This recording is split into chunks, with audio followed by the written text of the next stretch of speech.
मेरी बात बेटा सुनेंगे बच्चे ध्यान से।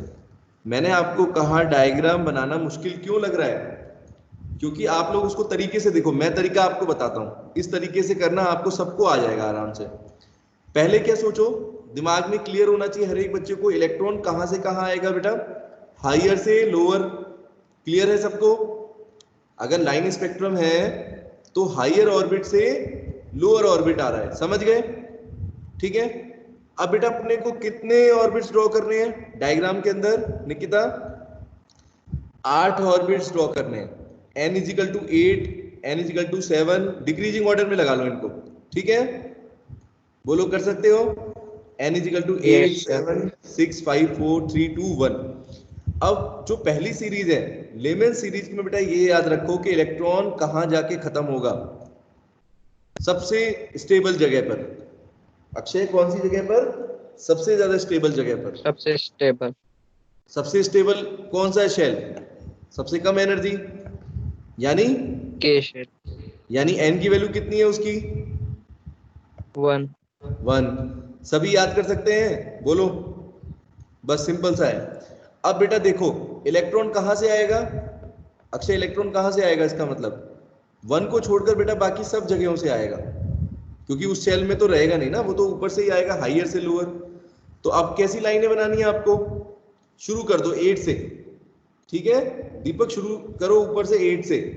तो 8 से 1 तक ड्रॉ करी पहली लाइन, 7 लाइनें आएंगी इसके अंदर। सिंपल सी चीज है, क्योंकि 7 से 8 से 1, फिर 7 से 1, फिर 6 से 1, फिर 5 से 1, फिर 4 से 1, इस तरह के लेवल्स लगा लिए।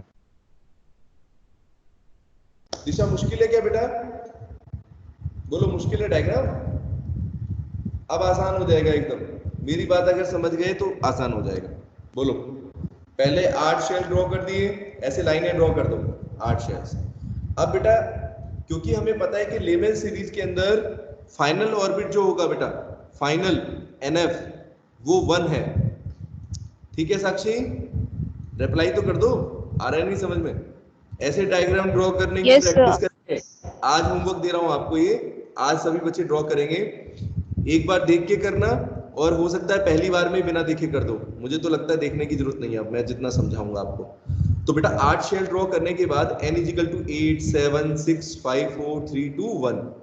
अब अपने को क्या करना है बेटा, यहाँ पर पहली सीरीज के अंदर हम क्या करेंगे, 7 लाइनें ड्रॉ करेंगे, क्योंकि सारे के सारे उनका वो क्या होना चाहिए, एरो की डायरेक्शन देखो कहां पर होनी चाहिए इलेक्ट्रॉन की, ऊपर से नीचे, क्योंकि हायर से लोअर में आ रहा है दीपक। ठीक है, सब कर लेना 7 लाइनें ड्रॉ करके।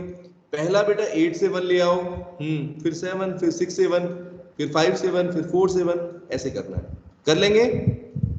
इस कंसेप्ट को ध्यान रखना दिमाग के अंदर, बस हो गया सिंपल सा डायग्राम। दूसरी सीरीज में आ जाओ। दूसरी सीरीज में अब क्या होगा, एनएफ की वैल्यू क्या होगी, इलेक्ट्रॉन कहां आके रुकेगा? अब के तो भर गया पूरा, के में तो सारे भर गए, के में जितनी सीरीज थी। अब बेटा कौन सा है उससे कम एनर्जी वाला? Second shell. हाँ, उससे थोड़ी सी ज्यादा एनर्जी है सेकंड शेल की। अब यही अवेलेबल है। जैसे अगर मान लो आप अगर हम लोग बेटा किसी चीज के लिए जाते हैं, जैसे मान लो अगर अपने को कोई प्रेफरेंस होती है हमारी, जैसे हमें कोई कार खरीदनी, कोई नया व्हीकल खरीदना है, तो पहले हम देखते हैं अपने बजट के अकॉर्डिंग, है ना? फिर कई सारी चीजें देखते हैं, बजट भी देखते हैं, अपना क्या रिक्वायरमेंट है उसके हिसाब से भी। फिर मान लो अगर अपने को बेटा एक मॉडल नहीं मिल रहा होता है, फिर हम उसके ऑर्डर बनाते हैं ना। अगर मान लो आपको ये वाली कार नहीं मिली, देन यू विल डू, क्या करोगे? कोई सी भी नहीं खरीदेंगे, कुछ ना कुछ तो लोगे दीपक। ठीक है, तो बेटा फिर हम क्या करेंगे, हाँ थोड़ा सा उसे मिलते जुलता, या मतलब जिसकी स्टेबिलिटी थोड़ी सी कम हो। इलेक्ट्रॉन क्या करेगा बेटा, जब मजबूरी में, उसको तो वो तो मिलना नहीं है, के शेल तो पूरा भर गया, ऐसे समझ के चलो उसमें सारे इलेक्ट्रॉन जो हैं वो आ गए। अब अगली सीरीज बेटा कौन सी होने वाली है, जिसका फाइनल शेल एल होगा, यानी n इजिकल टू 2। तो सारी लाइनें कहां आके रुकेंगी, सारे इलेक्ट्रॉन कहां आके रुकेंगे बेटा, ऊपर से नीचे की तरफ। बोलो निकिता, सिंपल सी बात, मेरे को समझ, मेरी बात समझ में आ रही है? डायग्राम ड्रॉ करने की टेक्निक बोलो, कंसेप्ट भी आपको समझ में आ जाएगा यहाँ पर। ठीक है, हृदयश्री आ गया बेटा, समझ में आ गया? रिप्लाई तो करो। रिप्लाई जरूर किया करो। माइक ऑन कर लो। क्या हुआ, माइक ऑन नहीं हो रहा बेटा? यस। आ गया, ठीक है। ठीक है बेटा, चलो ये चीज समझ में आई। इसी तरीके से आप पांचों को ड्रॉ कर सकते हो, सिंपल बिल्कुल उसी तरीके से। थर्ड सीरीज के लिए बेटा अपना n की वैल्यू क्या हो जाएगी, 3 हो जाएगी, nf की वैल्यू। मतलब कि सारे इलेक्ट्रॉन बेटा कहां पर दिखाने हैं आपको, उनका जो एरो पोजीशन है वो कहां दिखाओगे, थर्ड ऑर्बिट की तरफ। ठीक है, तो 8 से शुरू कर दो, 8 से शुरू कर दो। कितनी लाइनें आ जाएंगी, पहले में 7 दिखेंगी लेमन में, दूसरे में एक एक कम होती जाएगी, है कि नहीं? बालमत में 6 है, फिर पास्चन में 5 हो जाएंगी, ब्रैकेट में 4 हो जाएंगी, फंड में 3 रह जाएंगी, है ना? सिंपल है, इसका मतलब भी समझ गए? Yes sir. अगर कोई आपसे ऐसे पूछ ले कि लाइन स्पेक्ट्रम होता क्या है हाइड्रोजन का, तो उसको क्या समझाओगे? कैसे बेटा समझाएंगे? दीपक क्या बोलेंगे उसको? हम क्या बोले लाइन स्पेक्ट्रम से, हम क्या समझे आप लोग? बिल्कुल बेसिक तरीके से। किसी बिल्कुल ऐसा है जो जिसको कुछ नहीं पता, जिसको कुछ नहीं पता, उसको सिर्फ इलेक्ट्रॉन का नाम पता है, उसको ये सब नहीं पता, स्पेक्ट्रम और ये सब मत समझाना। अब ये बोलो उसको क्या बोलोगे कि इलेक्ट्रॉन के हिसाब से क्या समझाओगे, क्या बोलोगे? हाँ बोलो बेटा। इधर श्री क्या हुआ बेटा, माइक्रोफोन लगा दिया।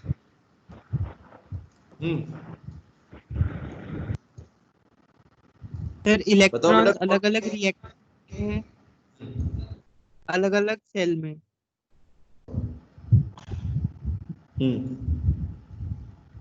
करो बेटा, स्टेटमेंट पूरा करो अपना, क्या कह रहे थे आर्यन?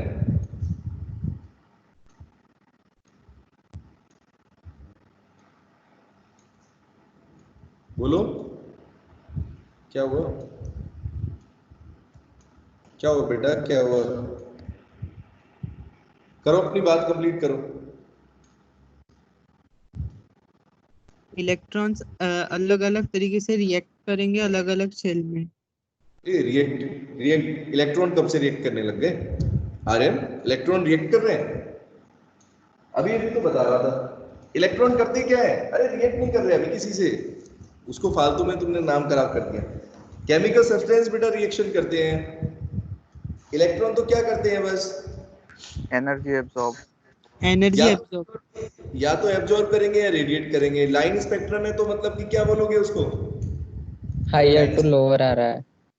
हाँ हाइयर से लोअर आ रहा है, चलो ठीक है। अभी उसको हाइयर लोअर भी तो समझाओ। कोई ऐसा है बिल्कुल एकदम छोटा सा बच्चा, उसको समझाना है इलेक्ट्रॉन, उसको समझाना है कि भाई ये लाइन स्पेक्ट्रम हाइड्रोजन का है। कैसे समझाओगे? ये सब चीजें बताओगे उसको हाइयर से लोअर? नहीं, उसको सिंपल बताओगे कि एक इलेक्ट्रॉन बेटा क्या कर रहा है, एनर्जी को रेडिएट कर रहा है, क्योंकि लाइन स्पेक्ट्रम की बात कर रहे हैं। अब बेटा इलेक्ट्रॉन जो है किसी हाइड्रोजन एटम में, ऐसे समझो किसी हाइड्रोजन एटम में कोई भी इलेक्ट्रॉन बेटा किस तरीके से एनर्जी रेडिएट करता है, यही तो दिखाता है ये लाइन स्पेक्ट्रम। आपको क्या बता रहा है कि एक इलेक्ट्रॉन बेटा कहां से कहां आ सकता है, कितनी तरह की पोजीशंस बन रही है उसके अंदर, है कि नहीं? कुछ इलेक्ट्रॉन बेटा क्या करेंगे, के शेल तक आएंगे, है कि नहीं आर्यन? 8वें शेल से आ रहा है कोई, कोई 7वें शेल से आ रहा है, कोई छठे शेल से, इस तरीके से आ रहा है। उसको हमने बोला कि भाई ये तो लेमन सीरीज है, उसको नाम दे दिया, ठीक है? बोलो यस सर। Yes sir. बिल्कुल सिंपल। देखो अपने दिमाग में ना ये बहुत, आप लोग ने तो इलेक्ट्रॉन्स को भी रिएक्शन कराना शुरू कर दिया। बताओ अभी तो केमिस्ट्री शुरू भी नहीं हुई है आर्यन, अभी तो केमिस्ट्री बेटा शुरू भी नहीं हुई है, इतने कंफ्यूज क्यों रहते हो? एक बार रिवाइज कर लिया करो नोट्स को। सिंपल बेटा, मैं इसलिए कोशिश करता हूं, देखो मैं आपको बिल्कुल सिंपल तरीके से एग्जांपल देता हूं ना, इसीलिए ताकि मुझे पता है बेटा बच्चों को बहुत कंफ्यूजन होती है। अभी तो ऑर्बिटल भी आने वाला है, फिर बच्चे और कंफ्यूज हो जाते हैं। समझ रहे मेरी बात बेटा? सिंपल से सिंपल तरीके से समझ के चलो। इलेक्ट्रॉन का कुछ काम नहीं है, इलेक्ट्रॉन को दो ही काम है, या तो वो शेल के अंदर बेटा चुपचाप नहीं बैठने वाला, या तो वो एनर्जी एब्जॉर्ब करेगा या फिर आर्यन रेडिएट करेगा, ऐसे समझ के चलो, ठीक है? ठीक है, यस सर। तो अभी यहाँ पर बेटा लाइन स्पेक्ट्रम के अंदर वो एनर्जी को क्या कर रहा है फिलहाल, क्योंकि उसके पास एनर्जी ज्यादा है तो वो अपनी एनर्जी को रेडिएट कर रहा है, हाइयर से लोअर आ रहा है बस। और हाइयर से लोअर आते वक्त बेटा वो किस शेल में रुकेगा उसी के अकॉर्डिंग ये लाइन स्पेक्ट्रम है। ठीक है अक्षय, सिंपल सी चीज है, समझ में आई सबको? आई? Yes sir. निकिता आई समझ में? निकिता तो रिप्लाई नहीं कर रही, आज क्या हुआ बेटा? आया नहीं समझ में? Yes sir. यस जितना सर। सिंपल तरीके, देखो जितना सिंपल तरीके से बेटा याद करोगे, मतलब जितना सिंपल तरीके से अपना कंसेप्ट मन में बनाओगे उतना ही ज्यादा चीजें पढ़ पाओगे। ठीक है आर्यन, समझ गए ना मेरी बात? अगर हम अपनी कैपेसिटी बढ़ाना चाहते हैं, जैसे अभी मान लो आज हम 5 किलोमीटर चल सकते हैं दिन में। सुनो मेरी बात, एक छोटी सी चीज, कोई भी एक, अब अपने को बेटा क्या करनी है, अपनी स्ट्रेंथ बढ़ानी है। क्या बढ़ानी है आर्यन? स्ट्रेंथ बढ़ानी है। तो क्या करोगे? अभी तक के टाइम टेबल में या अभी तक की चीजों में कुछ बदलाव करोगे?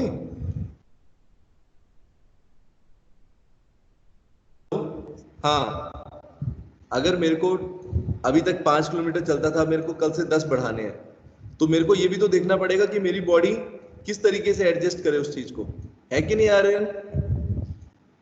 अब मान लो, मेरे कहने का मतलब समझना, अगर मैं आज 5 किलोमीटर चलता हूं और मैं रेस्ट करता हूं, मैं नींद लेता हूं 6 घंटे की, फॉर एग्जाम्पल आर्यन, तो बेटा अब मुझे क्या करना पड़ेगा? अपनी रेस्ट को भी तो बढ़ाना पड़ेगा, बॉडी को आराम भी तो देना पड़ेगा। फिर मैं 12 बजे उठ के जो है मोबाइल तो नहीं चला सकता ना, फिर कैसे चलूंगा बताओ? समझ रहे मेरी बात? अगर हमें अपनी कैपेसिटी बढ़ानी है तो चीजों को जितना सिंपल तरीके से समझें उतना ही ज्यादा बेटा याद कर पाएंगे। अगर हम याद करने की कोशिश करेंगे तो दिक्कत आएगी। बस आप लोगों को मैंने एक चीज कही है बेटा, डेली बेसिस पर जितना पढ़ाता हूं उतना रिवाइज जरूर किया करो। तो एक बार मैं ऑनेस्टली पूछना चाहता हूं सबसे, कोई बात नहीं, इसमें बुरा मानने की कोई वो नहीं है कि किसी को ट्रॉफी नहीं मिलने वाली, कोई सच बोलेगा कोई गलत बोलेगा, उससे मुझे सच चाहिए। ठीक है, मुझे आप ऑनेस्टली बताओ बेटा, कौन कौन से बच्चे ऐसे हैं जो डेली 15 मिनट नोट्स को रिवाइज कर रहे हैं? जो पढ़ाता हूं बस उतना, मैंने ज्यादा तो बोला ही नहीं, पीछे का भी नहीं बोला मैंने, सिर्फ बेटा जो पढ़ा रहा हूं उतना उतना। कौन कौन कर रहा है रिवाइज? 15 मिनट्स कोई ज्यादा है? चलो अक्षय करता है, ऑनेस्टली बताओ। आर्यन भी करता है, चलो अच्छी बात है, बता दो बेटा। जो कर रहा है उसको बेटा समझ में आएगा अच्छे से, मैं आपको बता रहा हूं, और जो नहीं कर रहा है उसको नहीं आएगा। क्योंकि बेटा मैं आपको, सुनो टीचर बेटा, मैं आपको तो अंदर से घुस के तो इसके अंदर जाके नहीं चला जा सकता। इतनी बढ़िया टेक्नोलॉजी नहीं आई ना भी आर्यन कि टीचर घर पर पहुंच जाए टीचर घर पर पहुंच जाए और वेबकैम के थ्रू सब कुछ देख ले कि बच्चे पढ़ रहे नहीं पढ़ रहे हैं। ऐसी टेक्नोलॉजी अभी नहीं है, अभी आगे 5G 7G तक पहुंच जाएंगे, 10G तक आएंगे तो आ जाएगा। ठीक है आर्यन, बोलो। तो दीपक, यस सर। बेटा मैं क्या कह रहा हूँ, समझ रहे हैं सभी बच्चे मेरी बात? कि अभी आप लोगों के ऊपर बहुत कुछ डिपेंड करता है। अभी 15 मिनट का मैंने रिवीजन टाइम बोला है, तो बेटा किस किस के लिए पॉसिबल नहीं है मुझे बता दो। अगर कोई है वाकई में इतना बिजी है या उसको दिक्कत होती है, अरे नोट्स तो आप लोगों ने बना ही लिए ऑलमोस्ट सबने, उन नोट्स में से बस ये देखो कि आज सर ने हमें ये चीज कराई थी, तो एक बार रिवाइज कर लें इसको। और पता है क्या किया करो, अपना टाइम टेबल कैसा बनाओ मैं आपको बताता हूँ। जब बेटा एक सब्जेक्ट से हम लगातार किसी एक चीज को मत करो, है कि नहीं? अगर हम डेली, हाँ डेली अगर बहुत अच्छी सब्जी है, जैसे मान लो फॉर एग्जांपल पनीर है, सबको अच्छा लगता है, लेकिन अगर बेटा डेली सुबह शाम अगर 10 दिन तक आपको दिया जाए अक्षय, तो फिर आपको उससे चिढ़ हो जाएगी नहीं, इरिटेशन होगी एक ही चीज को। Yes sir. तो उसको अवॉइड करने का तरीका क्या होता है? मेरा तो मानना है एक ऐसा टाइम टेबल बनाओ बेटा जिसमें आप सभी सब्जेक्ट को रखो और अल्टरनेट बेसिस पर, जैसे मान लो आधा आधा घंटा पढ़ो। कुछ बच्चे मैंने देखे हैं वो नोट्स बनाते हैं तो फिर पता है क्या करते हैं अक्षय, सुबह से लेकर शाम तक 2-2 दिन तक। ऐसी नौबत क्यों आती है? इससे बच्चों को बहुत वो पता है बोझ की तरह लगता है। क्या लगता है बेटा? बोझ लगेगा आपको। अब 2-2 दिन तक आप एक ही सब्जेक्ट का काम कर रहे हो क्योंकि कंप्लीट करना है, अब सर ने कह दिया कि कंप्लीट करना है। अब मान लो जो पहले से कर रहे थे वो तो शुरू से अगर एक्टिव रहते, मैंने क्या कहा डेली 2-2 3-3 पेज करो, क्योंकि जितना पढ़ा रहा हूं बेटा अगर वही लिखोगे तो बेनिफिट होगा। समझ रहे सभी बच्चे? इसलिए मैं न्यू स्टूडेंट को भी कहता हूँ बेटा परेशान मत हो, धीरे धीरे करो नोट्स, ठीक है। हाँ कभी कभी थोड़ा बहुत तो चलो स्टार्टिंग में दिक्कत आ रही है, बाकी बच्चों के साथ कोई दिक्कत नहीं है, ठीक है। दिशा मेरी बात समझ में आई सबको?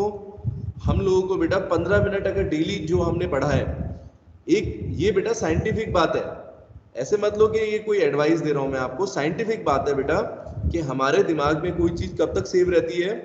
आर्यन 3 टाइप का रिवीजन होता है। एक तो क्या होता है, जैसे मान लो अगर आज की क्लास हुई, अभी मैंने जितना आपको पढ़ाया, आप 1-2 घंटे के अंदर या 2-3 घंटे, मान लो 6 घंटे के अंदर उसको रिवाइज कर लो। पहली चीज, पहला स्टेप ये है। दूसरा बेटा अगले दिन एक बार रिवाइज कर लो, मतलब एक तो उसी दिन रिवाइज करना आर्यन, दूसरा बेटा अगले दिन रिवाइज करना।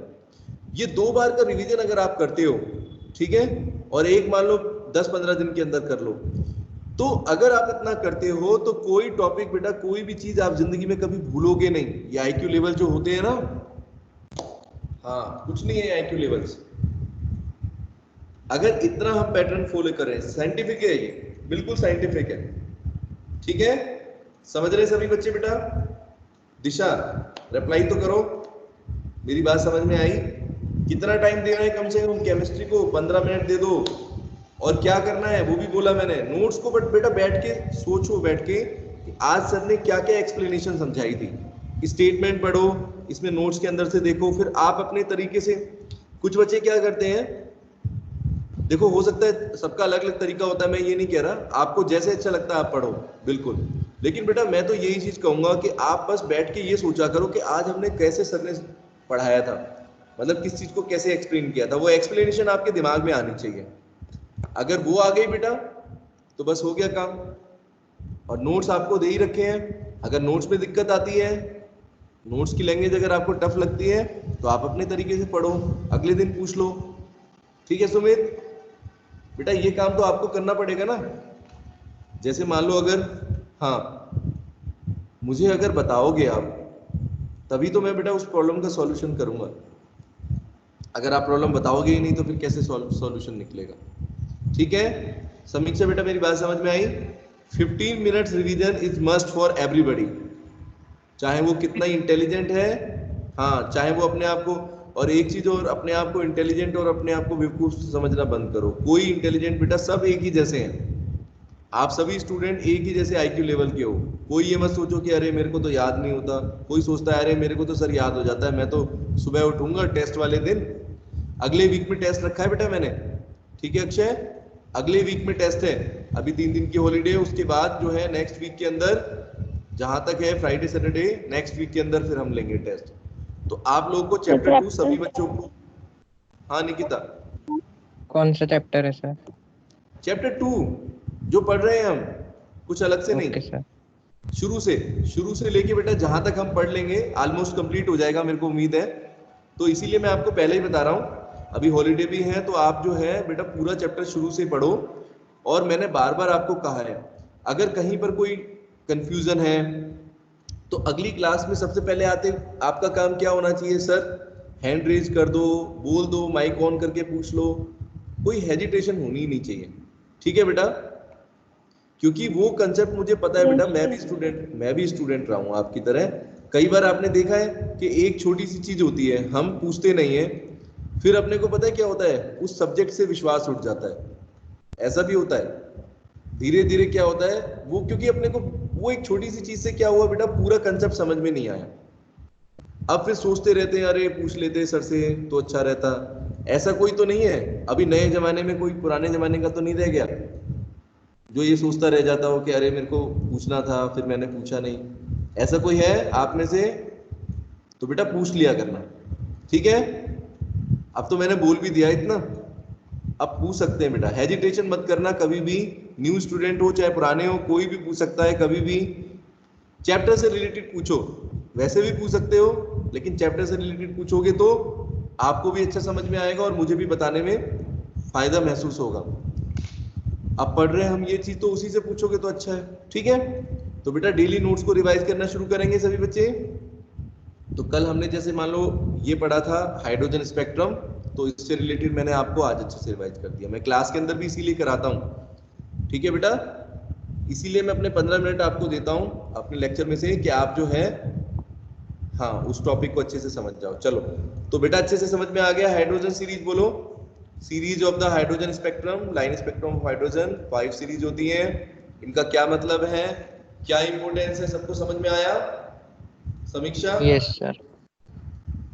इंपॉर्टेंस क्या हो गया? सिंपल सी बात है, इलेक्ट्रॉन्स की एनर्जी जो है बेटा वो रेडिएट हो रही है। यही इंपॉर्टेंस है कि इलेक्ट्रॉन किस शेल में जा रहा है, कितनी एनर्जी रेडिएट करके, उसी तरीके से। ठीक है, फाइनल शेल क्या है उसका। अब हम बात करते हैं बेटा, अपना टॉपिक था limitations of bourse atomic model. तो बोर्स एटॉमिक मॉडल की क्या क्या लिमिटेशंस थी, क्या क्या बेटा कमियां थी, कल हम पढ़ रहे थे इसको। तो Aryan, inability to explain line spectrum of multi-electronic very good, atoms. Very good बेटा। तो पहला पहला पॉइंट है कि देखो बोर ने बेटा जो हाइड्रोजन स्पेक्ट्रम दिया था, या स्पेक्ट्रम दिया, वो किसको एक्सप्लेन किया? सिर्फ हाइड्रोजन एलिमेंट, यानी बेटा एक हाइड्रोजन एटम का स्पेक्ट्रम ही उन्होंने एक्सप्लेन किया। यानी अगर हाइड्रोजन के अलावा अगर हम कोई और एलिमेंट देखना चाहें, जैसे सोडियम का अगर हमें लाइन स्पेक्ट्रम समझना है, तो उसके बारे में बोर ने बेटा कुछ भी एक्सप्लेन नहीं किया। ठीक है बेटा, निकिता आगे समझ में? Yes, sir. ठीक है, गुड। चलो आर्यन, फर्स्ट पॉइंट बेटा हुआ inability to explain the line spectrum multi electron atoms. Specially multi electron का मतलब यहाँ पर क्या है आर्यन? एक से ज्यादा इलेक्ट्रॉन वाले। मल्टी मतलब एक से ज्यादा, है ना? तो मल्टी इलेक्ट्रॉन्स वाले कौन से हो जाएंगे? जैसे स्टार्टिंग के 2-3 एलिमेंट तो ठीक है, उनका स्पेक्ट्रम बताया था, हाइड्रोजन का बताया था बेसिकली, तो ठीक है। लेकिन बेटा जैसे ही पोटेशियम, सोडियम, अगर इन सब का लाइन स्पेक्ट्रम अपने को समझना है, तो Bohr was not able to explain these spectrums. ठीक है, समझ गए? तो फर्स्ट बेटा लिमिटेशन क्या हो गई? He was not able to explain, not able to explain कौन सा? Elements having multi electrons। ठीक है बेटा, he was not able to explain, यहाँ पर लिख दो स्पेक्ट्रम, एटॉमिक स्पेक्ट्रम या लाइन स्पेक्ट्रम, जो आपको सही लगे। Line spectrum of elements having, ठीक है बेटा, मल्टी इलेक्ट्रॉन्स, एक से ज्यादा इलेक्ट्रॉन्स, मोर देन वन, इसको एक्सप्लेन नहीं कर पाएगा। सेकंड पॉइंट बेटा क्या है? फर्स्ट सबको समझ में आ गया, सेकंड बताओ। सेकंड पॉइंट क्या है? Stark effect. Inability to explain, दो इफेक्ट कल बताए थे आपको, जीमेन इफेक्ट और Stark effect. Unable to explain, क्या बेटा क्या बताया था आपको जीमेन इफेक्ट के बारे में? इसको याद है अच्छे से? कराया था कल क्या नहीं? अरे आई थिंक मुझे लग रहा है आपकी क्लास में हुआ है। जीमेन इफेक्ट बताया था, क्या होता है? Yes, sir. तो बताओ, जिसको याद है अच्छे से बता दो। बोलो बेटा क्या होता है, बोलो। कौन बता रहा था, बताओ बेटा।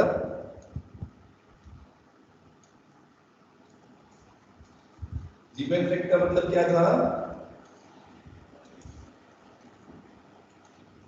चलो नहीं आता आर्यन, कोई बात नहीं, मैं बताता हूं, अगर किसी को आता है तो जल्दी से बताओ।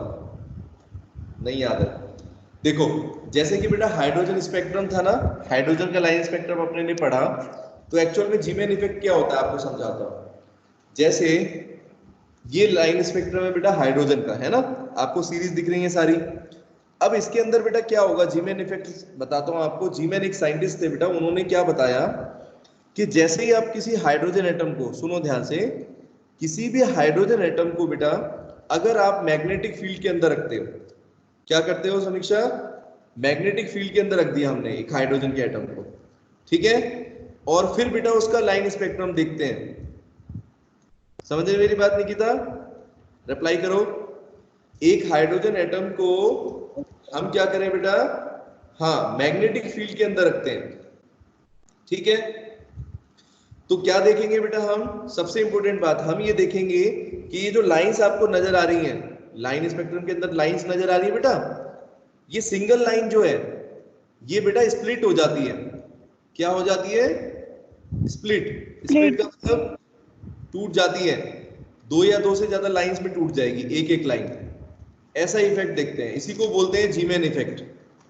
ठीक है आर्यन, समझिए मेरी बात, सिंपल सी चीज है। तो जीमैन इफेक्ट का मतलब बेटा होता है कि कोई भी एलिमेंट को, कोई भी एलिमेंट के एटम के लाइन स्पेक्ट्रम के अंदर क्या चीज देखेगा आर्यन, कि जो बेटा हमें स्पेक्ट्रल लाइंस नजर आती हैं, इनको बोलते हैं स्पेक्ट्रल लाइंस, है ना। लेमन बाल्मर ये सब लाइंस ही तो है। ये लाइंस बेटा एक्चुअल में क्या हो जाएगी, स्प्लिट हो जाएगी। मतलब एक स्पेक्ट्रल लाइन क्या होगी, एक सिंगल दो या दो से ज्यादा पार्ट में डिवाइड हो जाएगी, और इसी को बोला जाता है जीमैन इफेक्ट। ठीक है, स्प्लिटिंग ऑफ लाइंस बोलते हैं इसको। ठीक है, स्प्लिटिंग ऑफ स्पेक्ट्रल लाइंस। अभी मेरी बात सबको समझ में आई या नहीं, बस ये बता दूं स्प्लिटिंग का मतलब समझ गए? Splitting of spectral lines. जैसे मान लो अगर ये 7 लाइंस है बेटा, देखो आ रहे हैं, अगर ऐसे 7 लाइंस हैं, ठीक है, अलग अलग उसकी शेल में आ रही है ना, ये अपना इस तरीके से, ठीक है। ये देखो लेमन सीरीज है मान लो, इसके अंदर बेटा कैसा हो जाएगा, अगर यही हाइड्रोजन एटम के अंदर अगर मैग्नेटिक फील्ड डालते हैं तो कैसी लाइन हमें बेटा नजर आएगी, ये वाली लाइन क्या हो जाएगी बेटा, ब्रेक हो जाएगी, ऐसे करके नजर आएगी आपको। समझ रहे मेरी बात? यस ठीक सर। है, सबको आगे आ रहे हैं, आया बेटा समझ में? बोलो। ये देखो यही लाइन टूट जाएगी, इस तरीके से आपको दिखाई देगा कुछ इस तरह का नजारा। ठीक है, अभी मैं ग्रुप में या तो शेयर करता हूं या फिर आप गूगल करके देखना, तो गूगल पे बेटा दिखेंगे आपको इस तरीके की स्प्लिटिंग नजर आ सकती है। ठीक है, इसी को बोलते हैं, गूगल पे देखोगे जीमैन इफेक्ट डाल के, तो चेक करना सभी बच्चे आज अभी क्लास होते के साथ। ठीक है बेटा, जीमैन इफेक्ट में आपको अलग अलग लाइंस स्प्लिट होती नजर आएगी। किसके अंदर बेटा, ये मैग्नेटिक फील्ड के अंदर। कहां पर? अगर हम किसी एटम को, हाइड्रोजन के एटम को मैग्नेटिक फील्ड पे रख दें तो इस तरीके से बेटा स्प्लिट हो जाती है लाइन। इसी तरीके से दूसरा इफेक्ट कौन सा लिखा हुआ है बेटा, स्टार्क, है ना, स्टार्क इफेक्ट। अब स्टार्क इफेक्ट के अंदर क्या होगा, ये कब देखा जाएगा बेटा, जैसे एक्चुअल में क्या होता है, जो भी साइंटिस्ट होता है ना, इलेक्ट्रिक फील्ड से। हाँ इलेक्ट्रिक फील्ड के अंदर, जैसे मैग्नेटिक फील्ड के अंदर बेटा हमने ये देखा कि इस तरीके से स्प्लिट हो गई। वैसे दूसरा एक और ऑब्जर्वेशन किया बेटा,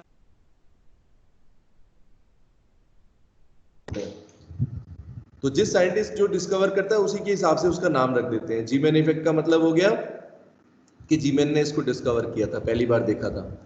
तो स्टार्क इफेक्ट बेटा ये था कि स्टार्क ने ये बताया कि अगर हम किसी हाइड्रोजन एटम को बेटा अगर इलेक्ट्रिक फील्ड के बीच में रख दें, अभी बच्चों को ये लगता है सर इलेक्ट्रिक फील्ड क्या है, क्योंकि अभी पढ़ा नहीं होगा ना आप लोगों ने, तो मैं बताता हूँ।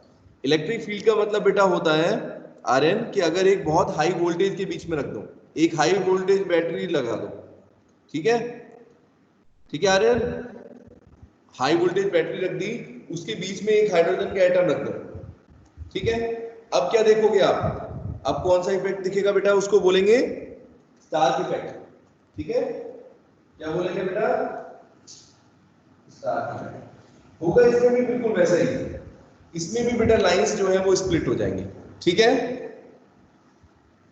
समझ गए मेरी बात, इसमें भी स्प्लिट हो रही है लाइंस, लेकिन बेटा यहां पर किसकी वजह से हो रही है, because of the electric field.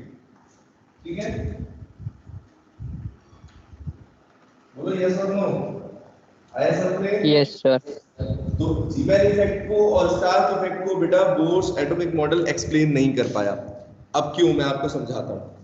जैसे बेटा बोर ने तो हमें हाइड्रोजन एटम का स्पेक्ट्रम बताया, है ना, तो उस टाइम पर बेटा क्या था, उस टाइम पर ये लाइंस दिखाई नहीं देती थी, क्योंकि ये तो हमने जैसे पढ़ा है इस तरह का दिखता है, देखो, है ना, इस तरह का हमने पढ़ा था।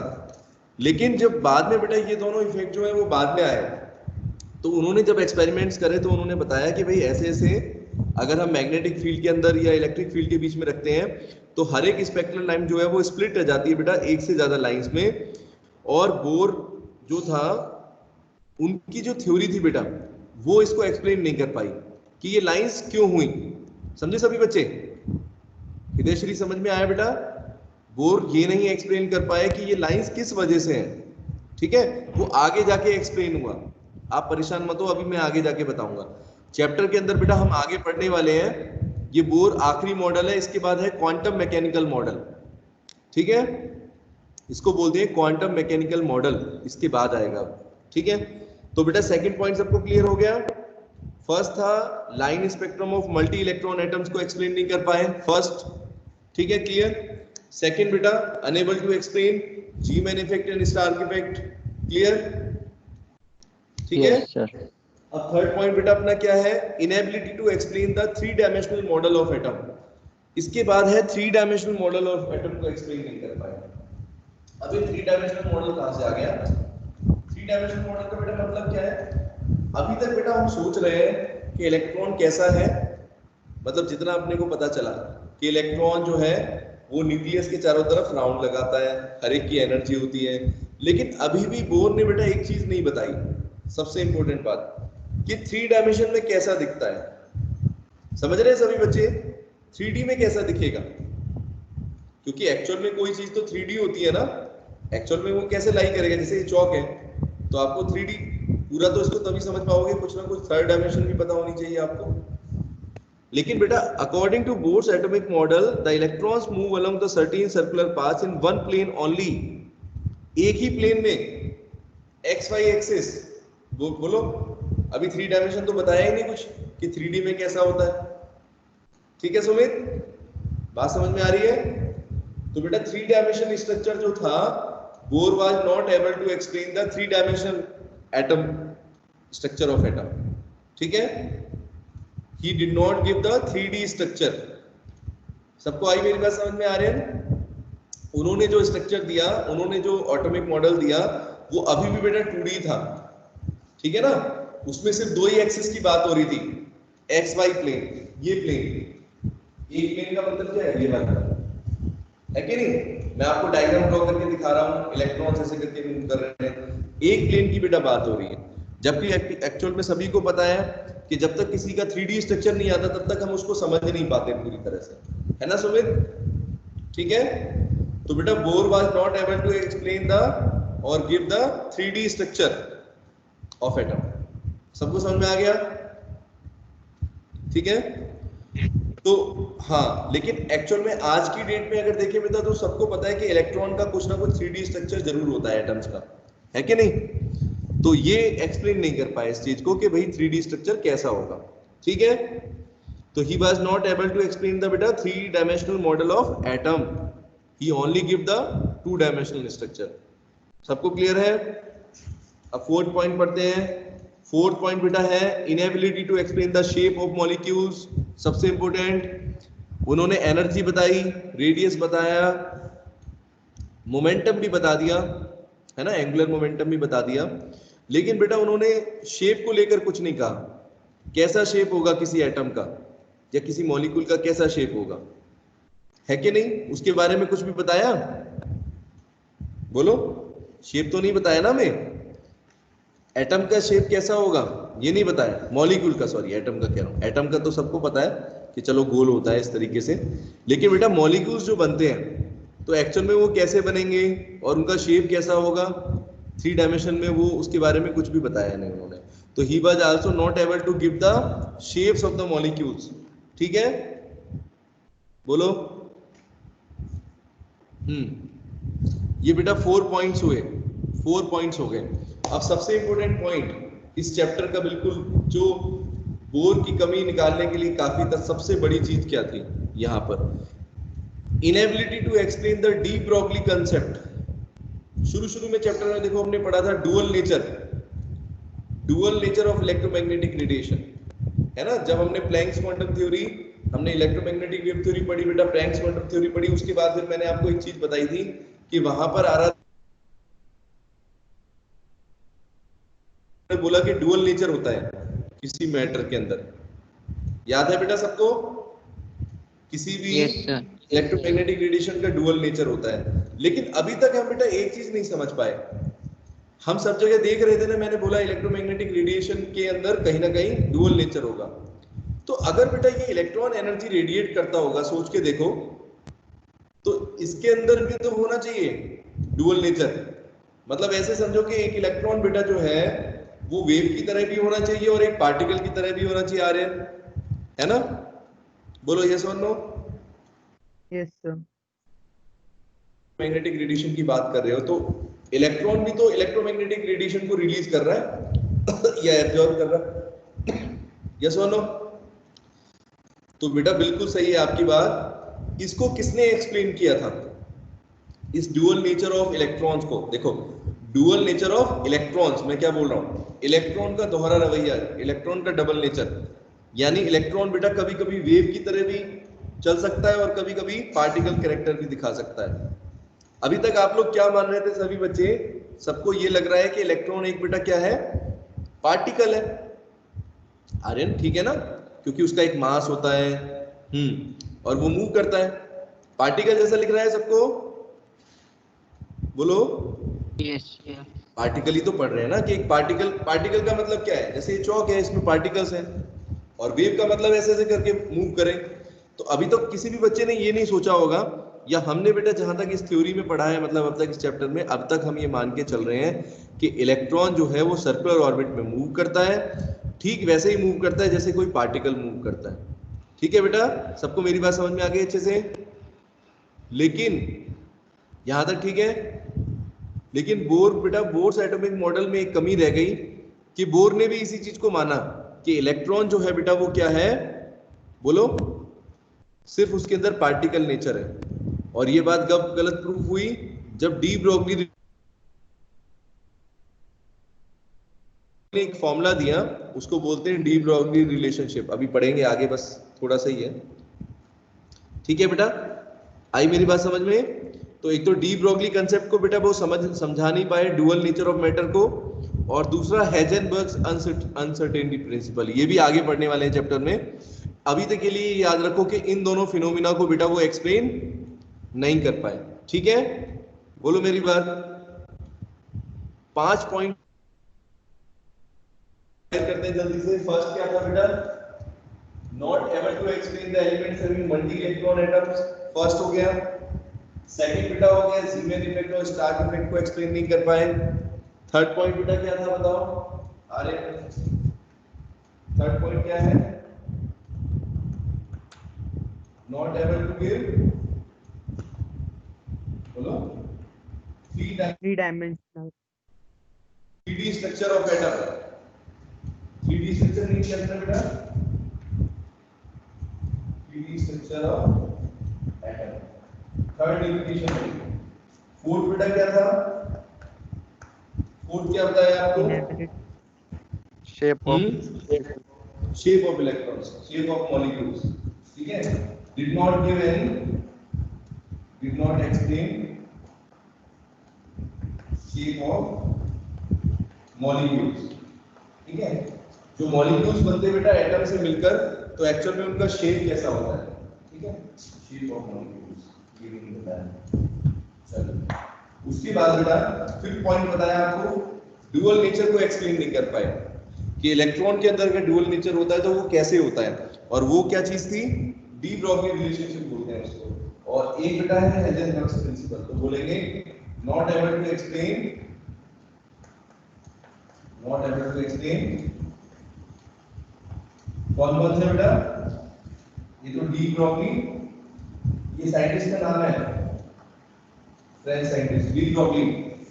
ठीक है बेटा, डी ब्रोगली रिलेशनशिप और हाइजेनबर्ग्स अनसर्टेनिटी प्रिंसिपल, ये दोनों अभी आप पढ़ोगे चैप्टर के अंदर, हाइजेनबर्ग्स अनसर्टेनिटी प्रिंसिपल। ठीक है, ये 5 बेटा इसके लिमिटेशंस हो गए। ठीक है, आया बेटा समझ में? बोलो, Yes. सबको आ गया? अब आपको थोड़ा सा अब नोट्स के अंदर बेटा लेके जाऊंगा। नोट्स अपने बेटा खोल रखे हैं यहां तक। इसके अगला नया टॉपिक देखो क्या लिखा हुआ बेटा, एक छोटा सा, फिर उसके बाद development leading to quantum mechanical model पढ़ेंगे। क्या लिखा बेटा? Ionisation energy of hydrogen and hydrogen like particles. दिख रहा है सबको? बोलो। Yes, sir. अब एक बार बता देता हूँ, ठीक है, गुड।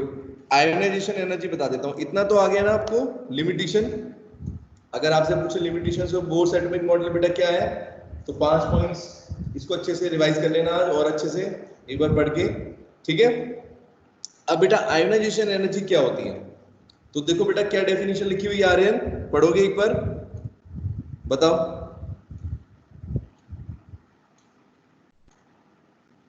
क्या लिखा हुआ है? इट इज द एनर्जी, बोलो It is the Akshay. energy to remove the electron. It is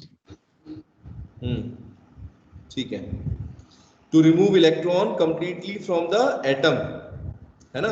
यानी बेटा ऐसे समझो, आयोनाइजेशन एनर्जी का मतलब क्या हुआ, जैसे हाइड्रोजन है, तो हाइड्रोजन के एटम में से अगर अपने को बेटा एक इलेक्ट्रॉन निकालना है, ठीक है, required to remove electron completely, तो अगर हाइड्रोजन के एटम में से अगर मैं एक इलेक्ट्रॉन निकालना चाहता हूं, तो बेटा इस इलेक्ट्रॉन को निकालने के लिए मेरे को कितनी एनर्जी देनी पड़ेगी? अक्षय समझ गए मेरी बात? आर्यन, उसी को बोलेंगे सर एक बार फिर से समझाइए। हाँ अभी बता रहा हूँ, अभी तो शुरू ही किया था मैंने। It is the energy required to remove electrons completely from the atom बेटा, so as to convert into a positive ion cation. जैसे हाइड्रोजन है, H पॉजिटिव, ये भी क्या है बेटा? हाइड्रोजन का एटम। इस हाइड्रोजन के एटम में मुझे इसको बेटा क्या करना है, इसमें से इलेक्ट्रॉन निकालना है। तो इलेक्ट्रॉन कैसे निकलेगा? इलेक्ट्रॉन निकलेगा तो ये क्या बच जाएगा, इसके अंदर इलेक्ट्रॉन चला गया इसमें से, तो H पॉजिटिव बनेगा। बोलो होगा नहीं होगा? एक इलेक्ट्रॉन निकल गया हाइड्रोजन में से। हाइड्रोजन में होता ही क्या, एक इलेक्ट्रॉन होता है, ठीक है, H11, ठीक है। तो इसका मतलब बेटा क्या है कि ये इलेक्ट्रॉन निकल गया, तो एक्चुअली बेटा कैसा एटम बन गया? H पॉजिटिव बना। अब आपको इसको बेटा क्या करना पड़ेगा, ऐसा करने के लिए कुछ एनर्जी देनी पड़ेगी। हमने पढ़ा है कि कुछ ना कुछ एनर्जी अपने को बेटा क्या करनी पड़ेगी, इसको देनी पड़ेगी। उसी को क्या बोलेंगे हम? Ionisation energy. आया बेटा समझ में? आयोनाइजेशन का मतलब ही क्या है? आयन बनाने के लिए बेटा किसी एटम की अगर हमें आयंस बनाने हैं तो अपने को कितनी एनर्जी देनी पड़ेगी? जैसे H पॉजिटिव, H को अगर अपने को H पॉजिटिव में कन्वर्ट करना है इलेक्ट्रॉन निकालने के लिए, तो कितनी एनर्जी देनी पड़ेगी? उसी को बोलेंगे आयोनाइजेशन। तो हाइड्रोजन में एक इलेक्ट्रॉन निकल रहा है, तो H से H पॉजिटिव बनाने के लिए इसको बोलेंगे आयोनाइजेशन एनर्जी ऑफ हाइड्रोजन। आगे समझ में बेटा? सिंपल है, आए समझ में आर्यन? यस ठीक है। Yes, इसी तरीके से आप किसी में से भी आयन निकाल सकते हो। देखो अब मैं आपको बताता हूँ, जैसे सोडियम है, तो सोडियम में से निकाल दो, Na मेटल में से अगर एक इलेक्ट्रॉन निकालोगे तो इलेक्ट्रॉन निकालने के लिए कितनी एनर्जी लेनी पड़ेगी, देनी पड़ेगी उसको? क्या बोलोगे? Ionisation energy of sodium. ठीक है, समझ गए सभी बच्चे? बोलो इतना आगे समझ में? यस या नो तो बोलो। आ गया साक्षी? साक्षी आए बेटा समझ में? सिंपल सी डेफिनेशन है आयोनाइजेशन एनर्जी, आ गई? ठीक है। Remove electrons completely. कंप्लीटली का मतलब बेटा क्या है? उस एटम में से बिल्कुल बाहर कर दिया आपने इलेक्ट्रॉन। जैसे हम इलेक्ट्रॉन निकाल देते हैं किसी में से तो आयन बना देते हैं, है ना। अगर हाइड्रोजन में से इलेक्ट्रॉन चला गया तो H पॉजिटिव आयन बन गया। हीलियम में से अगर चला जाएगा, हीलियम में से तो नहीं जाएगा, खैर लिथियम में से देखो, लिथियम में से अगर मान लो एक पॉजिटिव आयन निकलेगा तो बेटा क्या होगा? Li positive. तो उस एनर्जी को क्या बोल दोगे? सिंपली एक केटायन बन गया आपका Li पॉजिटिव और एक इलेक्ट्रॉन निकल गया, तो हम क्या बोलेंगे बेटा उसको? बोलो उस एनर्जी को क्या बोलेंगे? Ionisation energy. सिंपल है। अब बेटा देखो ये तो हुई आयोनाइजेशन एनर्जी, ठीक है। अगर अपने को आयोनाइजेशन की एनर्जी की बेटा वैल्यू निकालनी हो तो हम कैसे निकालेंगे? अब मान लो अगर हम ये एनर्जी की बात करें बेटा, तो अगर हम इलेक्ट्रॉन के बारे में बात करें तो energy absorb by the electron in ground state so as to jump to n is equal to infinity. अब मान लो अगर इलेक्ट्रॉन जो है बेटा एनर्जी को एब्जॉर्ब कर रहा है, ठीक है आर्यन, अब मैंने बताया ना आयोनाइजेशन एनर्जी आपको दे रहे हो ना इलेक्ट्रॉन को, किसी एटम को बेटा एनर्जी दे रहे हो, तो यानी कि बेटा मान लो को वो इलेक्ट्रॉन जो है अभी किसी शेल में है, ठीक है, किसी न किसी शेल में तो होगा, के शेल में, एल में है, एम में है, किसी में भी हो, ठीक है आर्यन। तो आप बेटा उसको लेकर आ रहे हो ग्राउंड स्टेट से कहां पर लेकर आ रहे हो, n इक्वल टू क्या बोलेंगे हम, देखो n इक्वल टू इनिशियली तो आपका कोई सा भी शेल हो सकता है कि एल एम एन, लेकिन फाइनली बेटा कहां पर लेके आ रहे हो, n इंफिनिटी। कौन सा शेल लेके आ रहे हो बेटा, बिल्कुल बाहर। बाहर लाने का मतलब क्या है, n की वैल्यू कितनी हो गई, अरे बोलो, इंफिनिटी का मतलब समझ रहे हो, इनफाइनाइट, कोई लिमिट नहीं है। जैसे इलेक्ट्रॉन जो है किसी न किसी शेल में बेटा, सुनो, है ना, n की वैल्यू 1 2 3 का मतलब क्या होता है, जैसे सबसे अंदर वाला शेल है तो n की वैल्यू 1 हो गई, फिर 2 फिर 3 फिर 4। अब मान लो आप इलेक्ट्रॉन को बेटा पूरी तरह से एटम से ही बाहर निकाल के फेंकना चाहते हो, तो वहां पर n की वैल्यू क्या हो गई, अरे इनफाइनाइट हो गई, नहीं हो गई, होगी ही नहीं, मैक्सिमम कोई वैल्यू होगी, इनफाइनाइट बोलेंगे उसको, क्या बोलेंगे आर्यन, बोलो तो, इनफाइनाइट हम किसको लेते हैं, इनफाइनाइट होता है जो चीज बेटा, जो चीज एक्चुअल में हम मेजर नहीं कर सकते, ठीक है, हमारी रेंज से बाहर है। आप इलेक्ट्रॉन को बेटा क्या कर रहे हो, सुनो, के शेल से लेते, एल से लेते तो आपको n की वैल्यू पता होती, लेकिन आप बिल्कुल बाहर कर दिया आपने, यानी किसी हाईयर एनर्जी बेटा ले गए, तो बताओ मुझे, बाहर ले गए आपने, एनर्जी एब्जॉर्ब करवाई बिल्कुल ही सीधे ही बाहर, तो फिर n की वैल्यू बेटा क्या हो जाएगी उस केस में, इंफिनिटी लेंगे। क्या बोलेंगे बेटा दीपक, कौन से शेल में चला गया इलेक्ट्रॉन, बोलो, इंफिनिटी। इंफिनिटी बोलोगे ना, क्योंकि वो है ही नहीं, एटम के अंदर तो रहा ही नहीं ना, अब तो बेटा कहीं बाहर चला गया, इंफिनिटी पर चला गया। तो ऐसे ही हम लेते हैं इसको कि n बेटा इलेक्ट्रॉन जो है वो एनर्जी को एब्जॉर्ब कर रहा है, यहाँ पर देखो एनर्जी को उसने बेटा एब्जॉर्ब किया, और वो किसी भी शेल में से, मतलब हो सकता है के शेल हो, एल शेल हो, एम शेल, एम कोई भी हो, वहां से बेटा निकलकर कहाँ चला गया, आयोनाइजेशन एनर्जी की बात बता रहा हूं ना, तो n की बेटा वैल्यू जो है KLMN हो सकती है, लेकिन फाइनल क्या होगा, एक्साइटेड स्टेट अपना क्या रहेगा बेटा, कोई इतना दूर चला गया, ठीक है ना। अगर अपने को बेटा अगर वैल्यू निकालनी हो, अब हमें देखना है कि कितनी आयोनाइजेशन एनर्जी अगर कैलकुलेट करनी है, अगर हम किसी इलेक्ट्रॉन के केस में ये चाहते हैं बेटा कि आयोनाइजेशन एनर्जी की वैल्यू निकालें, तो कैसे निकालेंगे, इस एटम की हेल्प से कैसे निकालेंगे, हमने पढ़ा है इसका बेटा, देखो क्या तरीका है, इसके लिए आप याद करो, हमारे पास बेटा एक फॉर्मूला था जिसको बोलते हैं एनर्जी कैलकुलेट करने का, कौन से शेल से कौन से शेल तक जा रहा है, बोलो, अगर मान लो फर्स्ट शेल से जा रहा है बेटा, ये फॉर्मूला था हमारे पास, En is equal to -21.8 into 10 की पावर -19 अपॉन n स्क्वायर, यही था बेटा, बोलो, यस वो सर। फॉर्मूला था एनर्जी का। अब इसमें n की वैल्यू आप पुट करना जरा, इंफिनिटी वैल्यू पुट करो बेटा, अगर मैं निकालना चाहता हूं इनफाइनाइट, तो बोलो क्या दिख रहा है आपको, इनफाइनाइट पुट करना है, यहाँ पर नीचे कभी इंफिनिटी आती है, 1 अपॉन इंफिनिटी का बेटा मतलब क्या होता है, मैं इसमें बताना जरा, अगर हम इंफिनिटी को रेसिप्रोकल करते हैं क्या बनता है दीपक, इसका मैं आपको बताता हूं, जो आपने वो वैल्यूज पढ़ी थी साइन कॉस टेन वाली, yes, उसमें देखो, उसमें वहां पर 10 के में आता ना, हाँ 1090 जीरो होता है, Yes, sir. 1090 जीरो होता है ना आई थिंक, और 10 जीरो कितना हो जाएगा,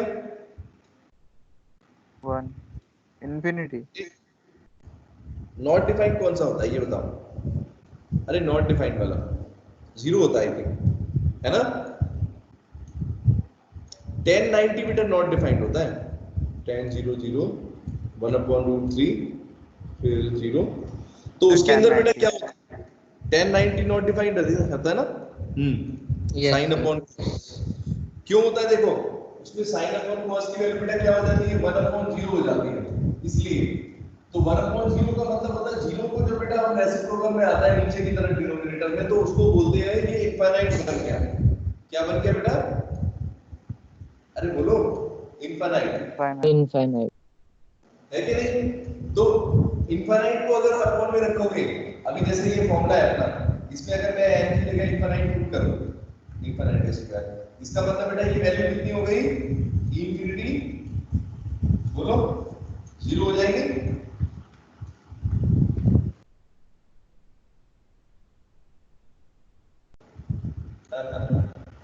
ठीक है यार, कंफ्यूजन है क्या, भी कंफ्यूजन है या आया समझ में। ई इंफिनिटी की वैल्यू बेटा कितनी हो जाएगी, हाँ इनफाइनाइट नीचे रख दिया ना, नीचे इंफिनिटी आ गया तो 1 इंफिनिटी की वैल्यू 0 होती है बेटा। तो अब अगर मैं एनर्जी चेंज निकालना, आयनाइजेशन एनर्जी मतलब एक्चुअल में क्या है बेटा, आयनाइजेशन एनर्जी क्या है, एनर्जी डिफरेंस ही तो हुआ, जितना बेटा उस शेल के अंदर एनर्जी थी, सुनो अब एनर्जी बेटा 0 हो गई, तो क्या करेंगे, कैसे लिख सकते हैं, अगर मेरे को निकालनी है आयनाइजेशन एनर्जी तो मैं कैसे निकालूंगा, अगर पहले वाले शेल से बेटा निकला है, अगर मैं मानूं n = 1 से कहां तक है बेटा, n = इंफिनिटी, तो मैं क्या लिखूंगा, e इंफिनिटी, लास्ट वाला कौन सा है अपना infinity, e infinity minus e1, ये लिखूंगा, बोलो ये तो हो गया 0, Yes, sir. ये तो बेटा 0 हो गया, और इसकी वैल्यू कितनी हुई, e1 का मतलब क्या है 21.8 × 10⁻90 अपॉन 1 का स्क्वायर, बोलो सबको आया समझ में। तो ये बेटा माइनस Yes. कट गया आपस में, एक्चुअल में कितनी वैल्यू आ रही है सभी बच्चे, 21.8 × 10⁻90 जूल पर एटम, ये एनर्जी आएगी, यही क्या कहलाएगी, this is nothing but ionization energy. देखो यही बेटा कहलाएगी आयनाइजेशन एनर्जी, कब के किस केस के लिए है, जब इलेक्ट्रॉन बेटा पहले शेल से यानी के शेल से निकला और एटम से बाहर चला गया, समझ गए सभी बच्चे निकिता। n = 1 से बेटा n = इनफाइनाइट के लिए एनर्जी चेंज निकाला, तो कितना आया 0 माइनस, ये 0 हो गया आपको बताया, 0 माइनस माइनस 21.8, साइन चेंज हो गया, 21.8 × 10⁻90 बेटा एनर्जी आपको देनी पड़ेगी इलेक्ट्रॉन को एटम से बाहर निकालने के लिए। इसका मतलब ये है अगर वो के शेल से है, के शेल में है अभी, और के शेल से आप एटम से बाहर निकालना चाहते हो। दिशा आया बेटा समझ में, मेरी बात समझ में आई, मैंने क्या बताया, बोलो अगर इलेक्ट्रॉन को अगर इलेक्ट्रॉन को बेटा के शेल से निकालकर, पहले शेल से निकालकर हम एटम से बिल्कुल भगाना चाहते हैं, बाहर निकालना चाहते हैं, तो कितनी एनर्जी बेटा देनी पड़ेगी, उसी को क्या बोलेंगे, 21. हाँ आयनाइजेशन Ionization एनर्जी बोलोगे, हाँ, और कितनी वैल्यू आई बेटा उसकी, देख लो सभी बच्चे 21.8 × 10⁻90 जूल। ये सबको आया बेटा मेरी बात समझ में, एक बार इसको जरूर पढ़ना सभी Yes, बच्चे, sir. एक बार खुद पढ़ के देखना, मेरी बात समझ जाओगे, ठीक है। इसी तरीके से बेटा अगर इस एनर्जी को किलो जूल में लिखना चाहूं तो 1312 किलो जूल पर मोल, ये फॉर्मूला लिखा हुआ है, वही हो जाएगी वैल्यू 21.8, वही तो थी, रिडबर्ग्स कांस्टेंट भी पढ़ा था हमने, ठीक है आर्यन। Yes, sir. ये के शेल के लिए है, कौन से शेल के लिए बेटा, बिल्कुल अंदर वाला जो शेल Yes, है। sir. इस तरीके से हम किसी भी शेल से निकाल सकते हैं एनर्जी, ई इंफिनिटी में से अगर सेकंड शेल में से जा रहा है तो E2 को माइनस कर देंगे, अगर थर्ड में से आ रहा है तो E इंफिनिटी माइनस E3 कर देंगे, E3. कैलकुलेट कर सकते हैं, वो हमने हर एक शेल की एनर्जी निकाली थी, ठीक है बेटा, समझ गए सभी बच्चे मेरी बात, बस। तो इसी तरीके से हम क्या निकाल सकते हैं, देखो नीचे क्या लिखा हुआ है नोट्स में बेटा, हाइड्रोजन लाइक पार्टिकल्स में, उसमें Z² ऊपर आ जाता है, ठीक है बेटा। Z क्या होता है, एटॉमिक नंबर, बताया था आपको। तो एक बार बेटा यहां तक सभी बच्चों को क्या करना है, हाँ अक्षय पूछना है कुछ, No, sir. कर लेंगे, सभी निकाल सकते हैं आयोनाइजेशन एनर्जी। एक बार बेटा सभी चीजें जो आज पढ़ाई हैं इसको रिवाइज करना, और 3 दिन की जो हॉलीडे रहे आपकी उसमें आप क्या करोगे, मैं पहले ही आपको काम दे रहा हूँ, चैप्टर 2 का कंप्लीट रिवीजन सभी बच्चों को करना है, ठीक है। कुछ पूछना है Yes, अभी sir. पढ़ाया में से तो जल्दी से पूछ लो बेटा। समीक्षा आया बेटा समझ में? सुमित रिप्लाई तो कर दो। यस सर आया। गुड, और एक बार नोट्स को और पढ़ लोगे तो और अच्छे से आ जाएगा, ठीक है, बिल्कुल पूरी तरीके से। तो एक बार रिवाइज जरूर करना सभी बच्चे, ठीक है। Bye and take care. Okay.